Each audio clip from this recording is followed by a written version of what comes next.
হরে কৃষ্ণ। অপরা একাদশী ব্রত মাহাত্ম্য হচ্ছে মহারাজ যুধিষ্ঠির শ্রীকৃষ্ণকে বললেন, হে কৃষ্ণ, জ্যৈষ্ঠ মাসের কৃষ্ণপক্ষী একাদশীর নাম কি এবং তার মাহাত্ম্যই বা কি? আমি শুনতে ইচ্ছা করি, আপনি অনুগ্রহ করে তা বর্ণনা করুন।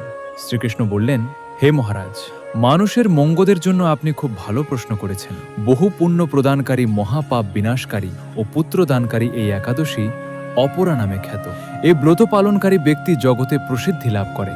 ব্রহ্মহত্যা, গোহত্যা, ভ্রূণ হত্যা, পরনিন্দা, পরস্ত্রী গমন, মিথ্যা ভাষণ প্রভৃতি গুরুতর পাপ এই ব্রত পালনে নষ্ট হয়ে যায়। যারা মিথ্যা সাক্ষ্য দান করে, ওজন বিষয়ে ছলনা করে, শাস্ত্রের মিথ্যা ব্যাখ্যা প্রদান করে, জ্যোতিষের মিথ্যা গণনা ও মিথ্যা চিকিৎসায় রত থাকে, তারা সকলেই নরক যাতনা ভোগ করে।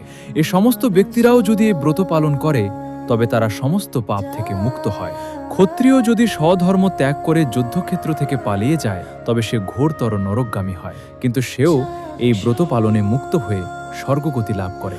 মকর রাশিতে সূর্য অবস্থানকালে মাঘ মাসে প্রয়াগ স্নানে যে ফল লাভ হয়, শিবরাত্রিতে কাশীধামে উপবাস করলে যে পুণ্য হয়, গয়াধামে বিষ্ণুপাদ পদ্মে পিণ্ডদানে যে ফল পাওয়া যায়, সিংহ রাশিতে বৃহস্পতির অবস্থানে গৌতমী নদীতে স্নানে, কুম্ভে কেদারনাথ দর্শনে, বদরিকাশ্রম যাত্রায় ও বদ্রী নারায়ণ সেবায়, সূর্যগ্রহণে কুরুক্ষেত্রে স্নানে, হাতি, ঘোড়া, স্বর্ণদানে এবং দক্ষিণাসহ যজ্ঞ সম্পাদনে যে ফল লাভ হয়, এই ব্রত পালন করলে অনায়াসে সেই সকল ফল লাভ হয়ে থাকে। এই অপরা ব্রত পাপরূপ বৃক্ষের কুঠার স্বরূপ, পাপরূপ কাষ্ঠের দাবাগ্নির মতো, পাপরূপ অন্ধকারের সূর্য সদৃশ এবং পাপ হস্তের সিংহস্বরূপ।